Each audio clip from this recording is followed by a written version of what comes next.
Good day, folks. Welcome back to Ed's Garage at Bannister Hyundai. Today, I'm going to show you the 2025 Hyundai Santa Fe Preferred Trim Hybrid. Now, this in Canada, you can only get it in a hybrid in the preferred trim. This is basically the lowest trim level that you can get. Now, it does come very, very well equipped, and it has a lot of plastic on it as well. So the first thing I'm going to do here is show you just how much plastic these vehicles come with from the factory. It's a little unfortunate that there's so much plastic on it. I did check to see from Hyundai if this was a petroleum-based plastic or organic plastic. Never got a response back. It's probably petroleum-based. But we do take care of this plastic properly after the fact. We do throw it in recycling. So hopefully that, goes somewhere where it actually gets recycled. Anyway, let's do that too first. So I'm going to fly through that real quick. I think some of you might find it interesting. So let's do that.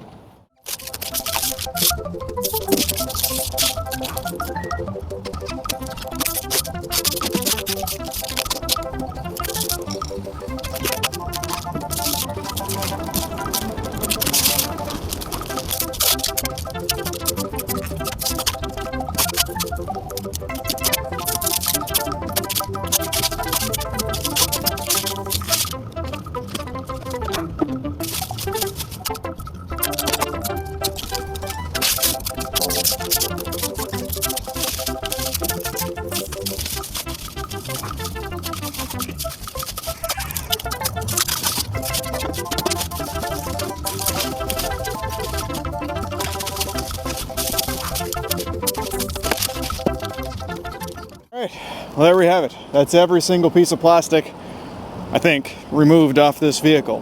As you can see, there is quite a bit. But you know what? It definitely does a good job protecting the vehicle. I mean, these come from a pretty far distance away. Oh, I just noticed there's one left. Right there. There we go. All right, so for the 2025 Preferred Trim. Now, in the States, I think this is called the SE trim. But even though it is the base trim, it's very, very well equipped. Now, don't mind the lights flashing, guys. It doesn't actually happen in real life. That's just a camera versus LED issue. Anyway, what I'm going to do is I'm going to show you everything about this beautiful vehicle, starting from the front, going to the back, and then going inside. Now, on the front, of course, you have these awesome LED daytime running lights. Of course, it also has LED high beams and LED headlights, and they're a projector style as well. So even in the base trim, you do get projector headlights. Pretty cool. You got the bar going all the way across the front here. It lights up even more when you have the headlights off, so that actually gets brighter. Right below that, we have the active shutters here, so those will open up whenever the engine needs a little extra cooling. And then below that, we have the sort of opening for the grille here. Now, it does have front parking sensors, which is a nice touch. And you'll also notice right here is actually a little waterproof speaker. That is for the pedestrian warning system, because being a hybrid, sometimes the gas engine is not on and it just barely makes any noise otherwise. And you have to have some noise for pedestrians, of course.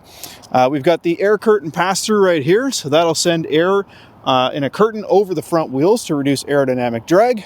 And speaking of the wheels, this one does have aluminum alloy rims. They are an 18-inch, so it's 235/60/18, wrapped in Kumo Krugens. Now, before we stray too far from the front end, one thing I wanted to point out was you do have the forward-facing radar system there. That, of course, is for the autonomous emergency braking system as well as adaptive cruise control. And then up here is a camera, which, of course, helps both of those things as well. So that'll detect lines on the road. It'll also detect pedestrians, cyclists, that sort of thing.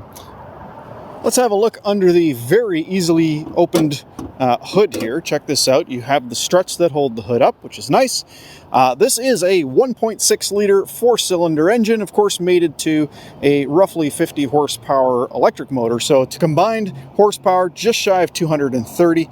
So it's pretty reasonable as far as pickup and go. Now, no weird automatic transmission in this. This is just a good old-fashioned bulletproof gear-on-gear automatic transmission, because the electric motor can fill in all of the shift gaps anyway, so no need for a CVT or a dual clutch in this one, just a good old-fashioned automatic transmission. I believe these are a 6-speed, but don't quote me on that. Might be an 8-speed. I have to double-check. I'll put it down here below.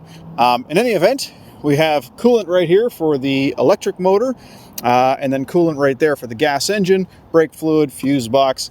We have on the left side here easy access to the washer fluid, and then of course there is your air box there with the air filter. Now this is a turbocharged engine as well, so if we look on the back, we can see the turbocharger tucked down into there, which is nice. And it does actually get cold air right from the front of the engine bay, so that's helpful as well. Cold air factory intake. We have insulation under the hood here, which is really nice and tight, buttoned up against the hood. You also notice the sides are covered up as well, so look at almost any other brand, this will just be open to metal here, so it's a nice covered up plastic piece, which of course is going to reduce aerodynamic, or sorry, it's going to reduce wind noise. It's also going to reduce a little bit of road noise. We've got insulation there on the strut towers, as well as insulation along the back of the firewall. So this is a very, very quiet vehicle, guys. Can't stress that enough. Now, one thing you may notice is missing, or maybe you don't notice, is a 12-volt battery. There is no 12-volt battery up here. There is, however, a fireman's disconnect under the fuse box for the high voltage system. Being a hybrid, of course, it does have a high voltage battery in it as well. Now, the reason it doesn't have a 12-volt battery up there is because, well, it's in the back of the car. So it's actually under the floor in the back here. But the next thing I want to show you is the back. But before we open up the back, I'll just point out a couple of things on this side as well. We do have the blind spot monitoring in the mirrors, as well as the marker lights. And then this one has proximity entry with the little physical button that you can press there to open that up. So it's not the, it doesn't have digital key or that type of entry, but it's still at least proximity. Now, proximity, of course, also gives you one of my favorite features, of course, the smart lift gate. So standing here without doing a little dance, without pressing any buttons, and the tailgate opens up. So I didn't have to do anything, just stand there patiently for 4 seconds. So that is smart lift gate. Now you'll notice the lift gate actually opens up very, very high. I'm 6'2", and if I really stretch out, I still can't touch the door with my head. So lots of room under here. And you'll notice actually the door has the ability to simply close or lock all of the other doors and close. So if you just got out of the vehicle's unlocked, you open up the tailgate. When you go to close it again, you can press that button and it'll lock everything for you right away. Now, this Hyundai Santa Fe, these are now a 3-row vehicle. So you'll notice we've got the 2 seats in the back here. They're at different angles because these seats actually recline. And in a moment, I'm going to get into that seat so you can see just how much room there is for the 3rd row passengers. But to fold it down, it's a simple matter of pulling this little belt here, and then you fold it down, and just a cavernous amount of space back here. Very, very roomy. You got a little bit of storage there. You got a 12-volt outlet here. You got vents for the 3rd row passengers. They each get 2 cup holders. And then, of course, you can control the fan speed right here, which is pretty cool. You can also fold down the 2nd row from here as well. Simply by pressing these 2 buttons, boom, the 2nd row folds down. Now, that one, of course, just hit that seat back. But check this out. It's a very, very flat seat. Right from the floor of the trunk, it slides, or it's flat all the way across the back seat as well. So if you do have larger items to slide in here, or if you just want to do some car camping, there's tons of space in here. That's easily over 6 feet. So people will fit in there, no problem at all. Now, underneath the floor here is where you'll see access to the 12-volt battery, as I mentioned. And of course, you got your tire mobility kit here with the pump and the sealant. So no spare tire on these, but at least it gives you a pump and sealant, which arguably is easier to use anyway. All right. Let's move on to the inside of the vehicle now. I'm going to go ahead and close the tailgate. And also you'll notice we got proximity sensors back here as well. Cool looking H-designed tail lights. So that's pretty neat. And also notice that the window wiper for this window is actually tucked up under here. It's not an ugly wiper on the window there. So keeps the aesthetic of the back end of the vehicle. All right, so back seat space here. We're going to test out the 3rd row first, but note that when the seat back is down, it's actually locked in place. You have to unlock it first using that handle before you can then release this. Now, it is a 2-handed process, so I'm going to quickly do that. Now, before I get into this vehicle, I want to point something out. If you're comparing this to the competition, as an example, the Toyota Highlander, especially the Toyota Highlander, you're going to be astounded at how much space there is in the 3rd row and just how much more comfortable it is. So what we're going to do, I've got a couple options here. I can either fold the seat down and move the seat forward manually with the bar in the front, or I can simply press this button or this button up here. They both do the same thing. So if your toddler, for instance, wants to get into the back, you can press this button here and boom, the seat slides out of the way. Now I'm going to get into the back, and I've put the front seat where I could drive it very comfortably because I want to show you the 3rd row, the 2nd row, And then, yeah, just the first row. Okay. So there we go. All right. Now, the seat back right now is as straight up as it can go. So all I need to do is grab this little strap to my left, and I can pull it, and I can recline it all the way to there. Check that out. So even though I've already got lots of headroom, I could have even more if necessary. So there we go. Locks in there, or any other spot in between, actually. But while I'm back here, note, yes, my knees are up quite a bit, but the seat is actually quite far from the floor. And that's one place where Hyundai really, really stands out versus the competition. Now, the reason that we can do that is because when the seat's put down, you'll notice the seat base actually kneels out of the way. Check this out. If I lift this up, there goes the seat base. Now it's at regular height. Pretty cool, eh? All right, let's move this second row seat back to a spot where I can still sit here comfortably. I think... yeah, I can definitely go further back.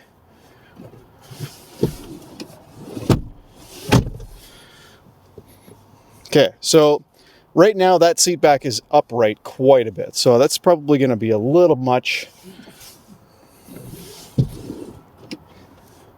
So we're going to put it about there. Okay, now I need two hands for this, because I wouldn't want the second row passenger to be super uncomfortable. Hopefully my phone stays. I'm going to pull this handle here.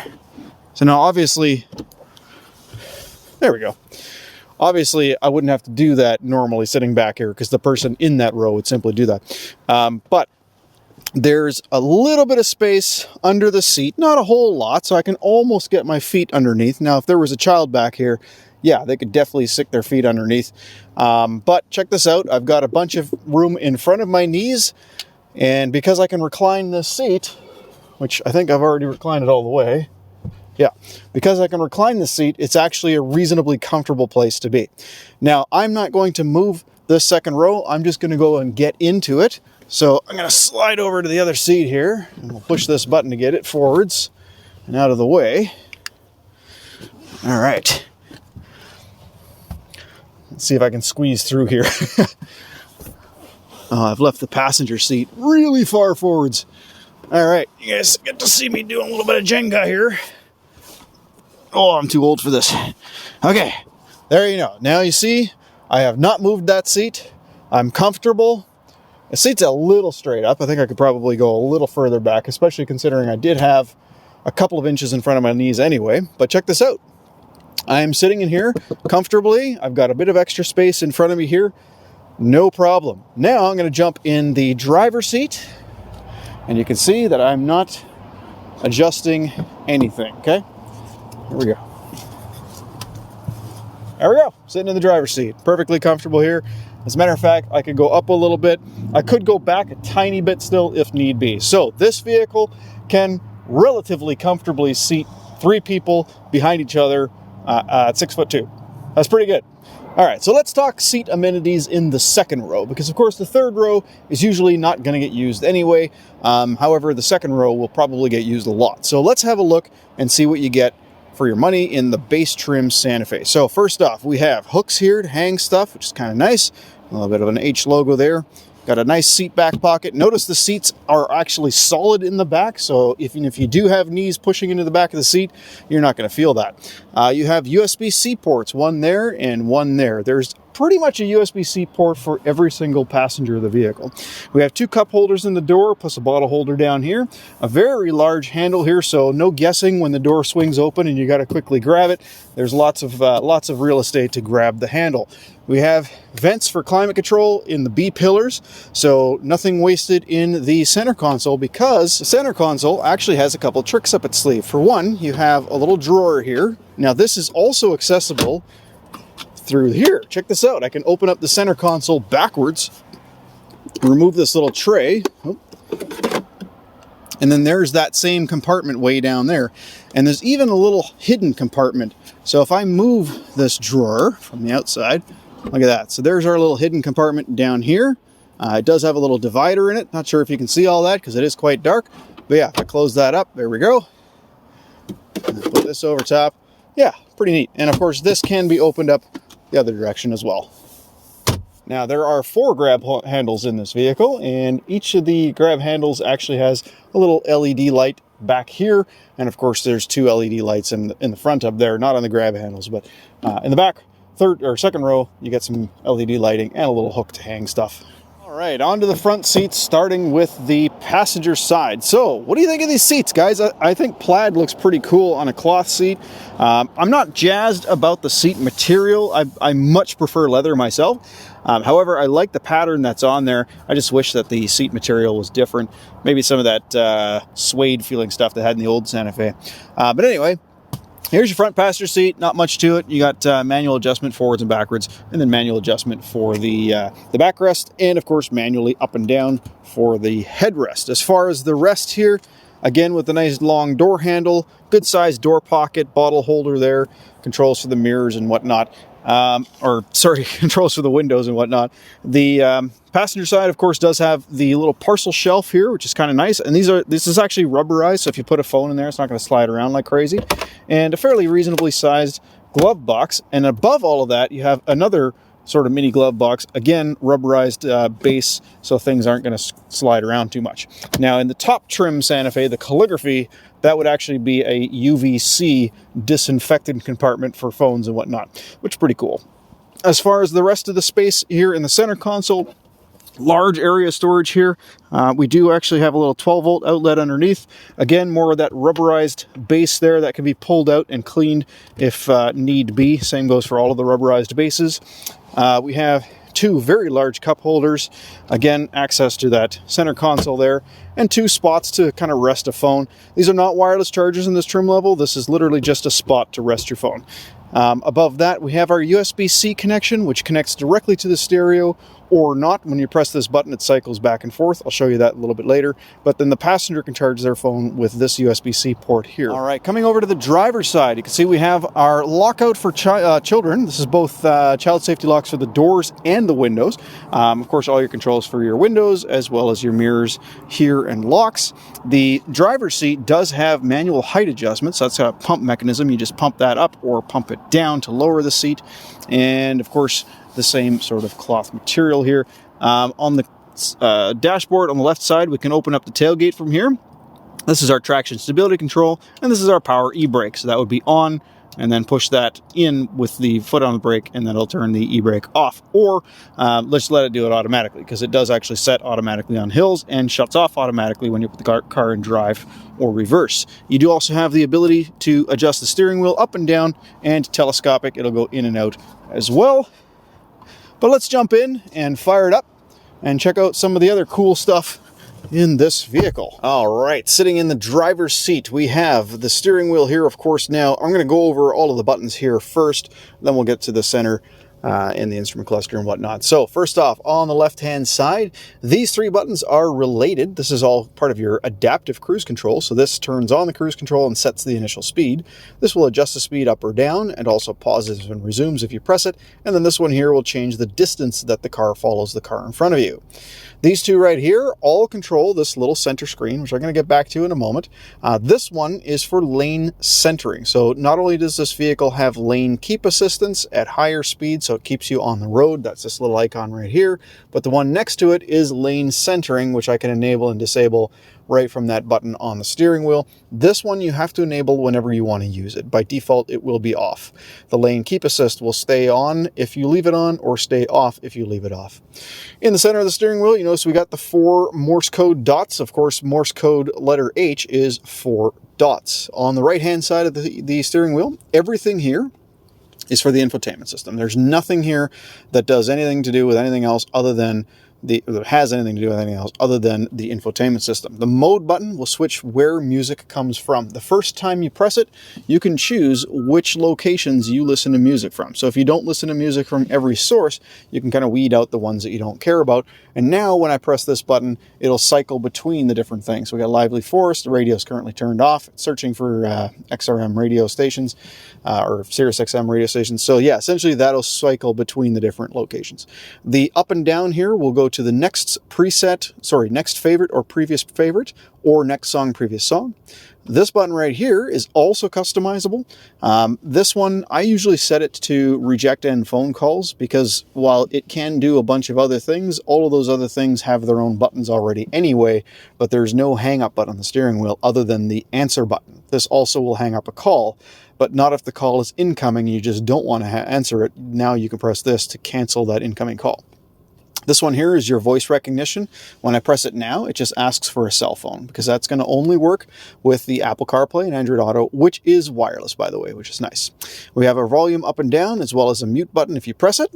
And then on the back of the steering wheel, we have gear up and gear down on the left side of the steering wheel. However, not always. So depending on the mode that you're in, if you're in eco mode, this will now be your level of regenerative braking. So when you let off the accelerator, if you have this in a high level, so let me just put it into drive here for you. So now you can see, let's turn that beeping off. Right here it says level 1. So if I pull that paddle on the right, there's level 2. Oh, what? I lost it. There we go. Sorry. Pull the paddle on the left, I should know this. Now it says level 3. So that's going to mean that the car will slow down even faster when you take your foot off the accelerator, using regenerative braking to put energy back into the battery and slowing you down in the process. Behind the steering wheel on the left-hand side, of course, is your turn signal stock. It's also your headlight stock. If you put it in headlights on all the time, that's fine. It'll stay on, and when you shut the car off, they'll turn off. That's the safest place to put it. Just note that that does negate the auto high beam. So it has high beams, of course. If I put the headlights in auto and then turn the high beams on, now it says auto high beams. So you have to have the headlights in auto for the high beam auto to also work. I personally recommend just putting it in headlights on all the time and using your headlight or your high beams manually. If you tap the stock, it will flash a few times on its own. That can be set to 5, 7, or 3 flashes. We're going to put that on 5 flashes in a bit. And on the right-hand stock, you can see we have our wiper controls. Now, when you move the stock up to turn the wipers on, it does tell you in the screen which setting you're on. And then this is your intermittent speed right here. And then the rear wiper is just with the end stock. Now, that can also be set up to be automatic. So when the front wipers are on, you put the car in reverse, the rear wipers will come on. To clean the front windshield, you'll pull this towards you. To clean the rear windshield window, you'll push this away from you. Okay, going over to here, now you can see that this button that I was talking about earlier, so this will cycle between just regular charging or charging and communicating with the stereo. So that's what that is. This one will just charge. Right above that, we have our some of our buttons here, hard buttons for sort of how the vehicle does things. So we have our auto hold button. That'll just stop you from moving when you take your foot off the brake at a light or whatever. We have our drive mode. So we have, this is a push button as well as a rocker switch. So if I start in eco mode here, and then I use the rocker switch to go down, I got sport and my drive, which I'll talk about later. If I press it though, it switches over to terrain mode, and then I can go to snow, mud, and sand. Now those things, of course, are just going to change the way change the way the all-wheel drive system works to work better in those circumstances. Hill descent assist works up to 40 kilometers an hour, and this here is our camera button. So I can either put the car into reverse to show you the rear view camera, or I can just simply press this button and that turns on the rear view camera. As you can see, we have a beautiful high resolution screen and camera and dynamic steering lines with high refresh rate, so no stuttering on the dynamic steering lines. We can also change the view here if we want to look straight down over the bumper, or just fill the screen with backup camera, but then you lose the dynamic steering lines. So we prefer this setting here. Under the settings icon, you can extend the rearview mirror so that it's, or rearview camera, so it stays on when you put the vehicle into drive. Don't like that system setting. Very few people do, so I always disable that. And then you can also disable the rear parking lines, which I don't imagine anyone wanting to do that. You can also change the brightness and contrast in there as well. And then right next to that is the parking sensor button, so that will turn off the parking sensors. If this light is off, front and rear parking sensors are off. Okay, we have dual zone automatic climate control with 3 levels of intensity. So currently it's on level 1. If I press this again, you'll see now we have 3 lights. Now it's on level 3, level 2, level 1. And of course we have dual zone, so that's our driver's side. And then if we change this, that'll be the passenger side. You can quite literally have freezing cold air coming out of this and hot air coming out of this. Like it's that separated, which is pretty cool.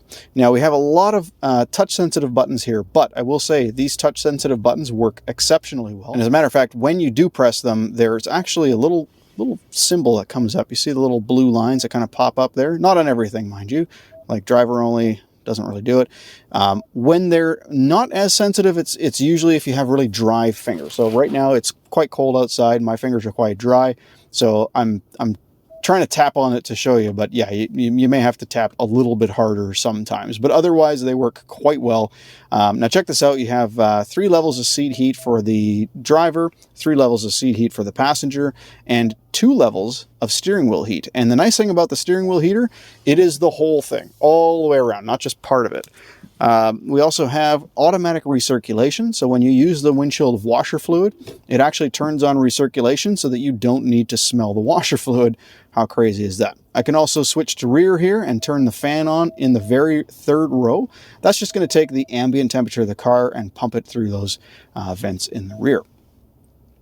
Now we have front defrost, which is automatic. Rear defrost will also do the side mirrors as well. Okay, right above that is the controls for the stereo. Now I'm going to get back to the stereo in a minute. I want to show you some other things here first. So we have our mirror. This is just a manually adjustable mirror with manual shade. Both of the sun visors can slide out. They both have mirrors and they both have lights. In the center of the head console? No, center console, headliner. That's the term. In the center of the headliner, we have call for roadside assistance. That's a touch sensitive button. And then this is a physical button to call for an emergency. That's all part of BlueLink. Now, what's BlueLink, you ask? Well, BlueLink is our telematics system. So that allows you to start the car remotely from your cell phone, from anywhere in the world, really, as long as you have an internet connection. Lock the doors, unlock the doors, find it on a map. And when you start the car, actually, you can start it with the heated seats, so the heated steering wheel turned on, and the front defrost, rear defrost. You can run it for a certain time, have the temperature at a certain setting. Yeah, it's pretty awesome. You can have different presets. You can have one for winter, one for summer, one for fall and spring. Yeah, so that's BlueLink in a nutshell, but it does also offer some safety settings as well, so safety technology. So in the event of a collision, this will automatically call emergency services, or if you press that button, it does the same thing. Furthermore, it's good for 3 years minimum. So I say 3 years minimum because some people have managed to get it for longer than 3 years for free and not have to pay for it yet. So it's speculated that Hyundai may just make it free eventually. Hopefully they do, because I can't imagine it costs them much to run it once it's set up, right? But anyway, so yeah, that is the sun visors and the buttons up there. Oh yeah, so we also have, of course, map buttons. So these are all touch sensitive here. So this is all the lights in the car. This is just individual lights, map lights. And then this one here shuts off the lights when the car doors are open. That's pretty much it, though. Nothing else to talk about up there. All right. And the last thing we talk about before that is this screen here. So we're looking at an instrument cluster that has a digital speedometer and a digital tachometer. And then in the middle is an actual screen. So this right here is the screen. The rest of this looks like a screen, isn't really a screen. Okay, so you can't actually change this other than the color. For instance, if I put it in style B here, there we go, it's a different color, and then style C is red, or you can link it to the drive modes, so that when you change the drive modes, it changes color as well, but whatever. So that's what that is. It doesn't really change other than that. You can change the color, and that's about it. On the left-hand side here, it says EV and ready. So EV means that the gas engine is off, and ready just means, yeah, it's ready to drive. Obviously, we have our fuel level here, which is currently very low. We have the speed that you're allowed to drive, so that's your speed limit. We have the odometer, the temperature outside. Our lights are on, front and rear lights are on. Our battery level, which you can't really control. This is basically just going to show you where the vehicle has kept the battery at, or how far it's gone down, or how far it's charged up. That's it. It's just information, no physical access to change that. And then your tachometer here in thousands of RPM. So, or thousands of RPM. So basically, if it says 2, that's 2,000. Obviously, times 1,000. There you go. Anyway, so let's talk about the screen here. So we have these 2 little buttons which will control that center screen. So I'm going to press this top button here, and you'll notice it's cycling those 3 icons along the top of that screen there. So we're going to start on the very left, and we're going to start at the top because there's multiple different screens within this far left screen. So first off, we have current trip. So the current trip is since we started the car. It's been running 13 minutes. We haven't driven anywhere, and we haven't got any fuel efficiency information yet, of course. This little thing along the bottom will show you in real time whether you're using a lot of power, driving economically, or charging. And then right below that, it says we're currently in eco mode. We already talked about the lane keep assist and lane centering. That's your speed limit, as I mentioned. And then, of course, up here is the range till empty. And then we have the current gear that we're in. Now, if I use the little scroll wheel to go down one position, now you can see the trip computer since the last time the vehicle was refueled. Again, this is all going to be incredibly inaccurate because the vehicle's only driven 8 kilometers total. So I'm going to go ahead and reset that by holding this scroll wheel now. I'm going to hold that down and boom, everything's set to zeros now. Go down one more time, we have a since last reset. So this one will just continue to build up until you reset it. There we go. And if I scroll one further down, it shows what the vehicle is currently doing. So we're just sitting here, we're not driving, the engine's not running, we're not using battery power, etc. So nothing's actually changing here. So if you were driving, you would see power coming from the battery going through the electric motor to the wheels, or from the gas engine to the wheels, or both, or the gas engine might be going to the battery, etc. It's just showing you what's happening with the hybrid system. All right, and then if I roll down one more time, it just bounces back up to current trip. So I'm going to press that top button again to cycle over to the right. Now we can see this screen, which doesn't give you a whole lot of information. This is kind of what's going on around the car. There is nothing else in here if I scroll up and down. So I'm going to press that top button one more time, and we have our all-wheel drive information screen. So as you accelerate, you'll notice power is going to all 4 wheels. That's essentially what's going on there. Scroll down one, we have our tire pressure monitor, which won't show any pressures until you start driving, but that's what that is. Scroll down all the way, and we have our engine temperature. And if I scroll down one more time, it bounces back to the top. All right, so for this last part of the video, I'm going to basically run through the instrument cluster, or the infotainment screen, sorry. There's a lot to talk about here, so I'm going to fly through it pretty quick. If you need to, just rewind the video again. I apologize, but I don't want to make this video too crazy long.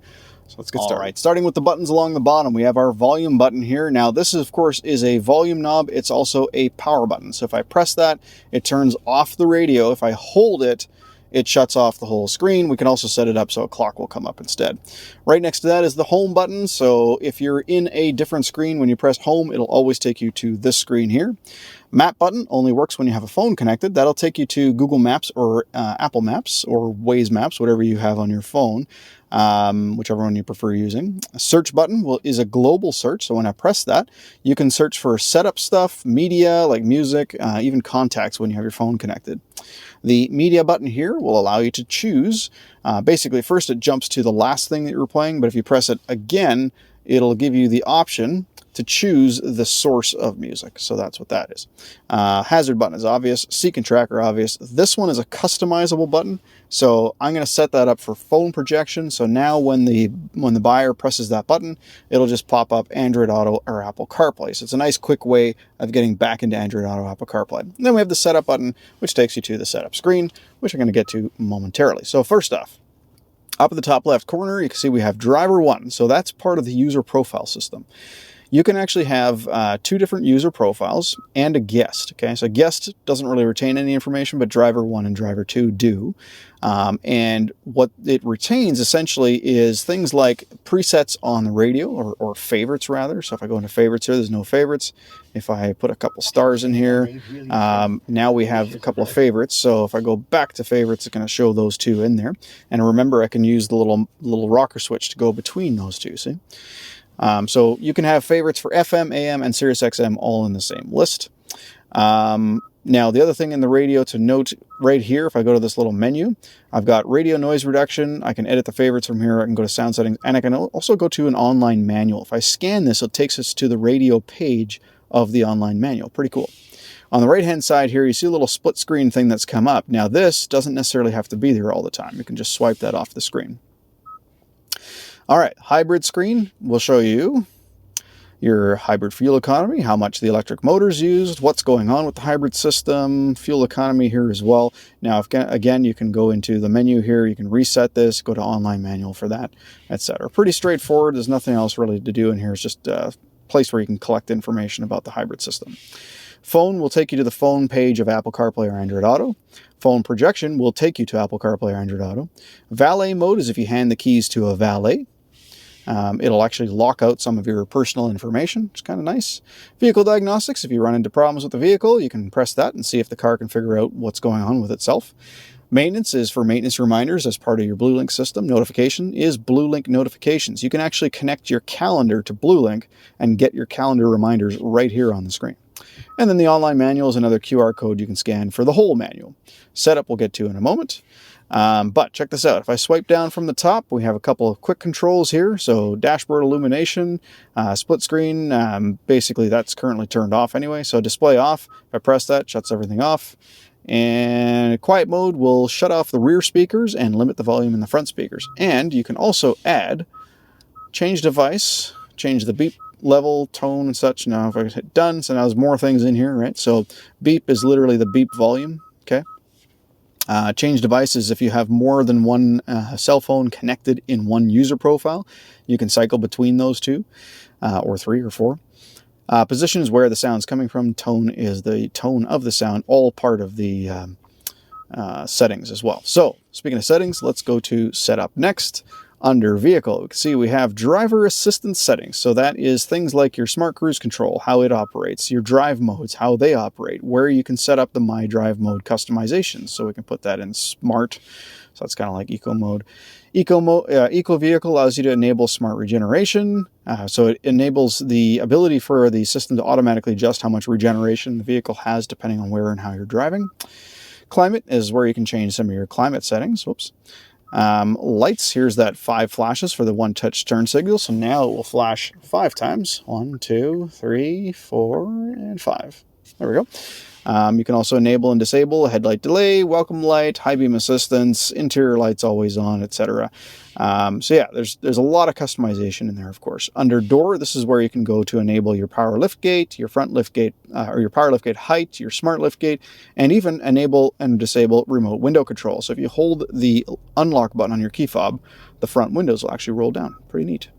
Under convenience, you can see we have rear occupant alert. So when you shut the car off, if the rear doors have been opened at any point in time, it'll actually remind you to check the rear seats. Here's also where you can set your service intervals, your oil change reminder, and there's where you can enable the auto rear wiper. All right, so that's all the vehicle settings. Under sound, you can see we have speed-dependent volume control. So as you speed up, it'll increase the volume a little bit. We can also set up the startup maximum volume limit so you don't freak yourself out when you get in the car after cranking the music. Here's our position and tone again. We have guidance volumes, radio noise. So this will try to reduce FM static radio noise, which is kind of nice. You can do that. Device connections, where you can hook up phones. User profiles, where you can go back and actually edit your user profile, like change your profile image, that sort of thing. Screen layout, here's where you can change your cluster theme. You can also enable the clock for when the screen is off. So for example, if I now shut the screen off, it's going to give us a clock up on the screen there. So that's essentially what that is. Split screen just allows you to enable and disable that split screen thing that came out earlier and change what comes up in it. Not a lot of options there, but it has the option, so that's kind of cool. Display, you can see we can enable blue light filter. So if I put the blue light filter on, it'll filter out blue light when it gets dark to reduce eye strain. Here's where you can change those custom buttons again if you wanted to.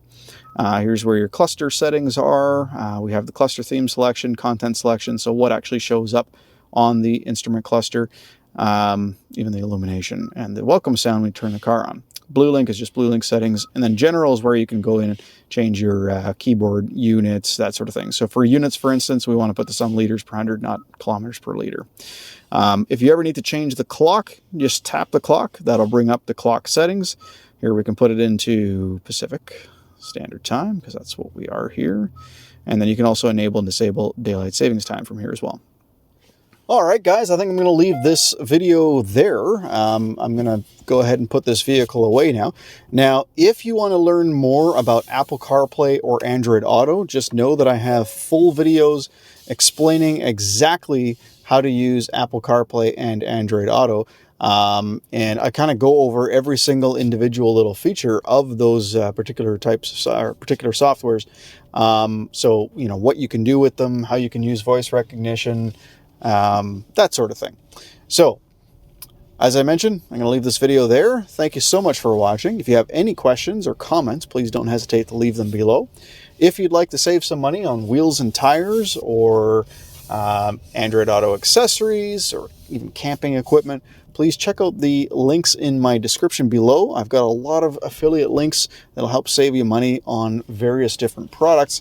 The discount code is Ed's Garage. So if you're on a website and you want to give it a shot, it's usually going to be automotive products. Try the Ed's Garage discount code, see what happens, I guess. But on all of the links that I've provided, EV Vita, Bodega Cooler, AMZ Chef, that sort of thing, you can use the Ed's Garage code and you'll probably save a little bit of money. All these warnings going off as I back up. All right, but anyway, again, thank you for watching. Don't forget to like and subscribe. Have a great day. Take care.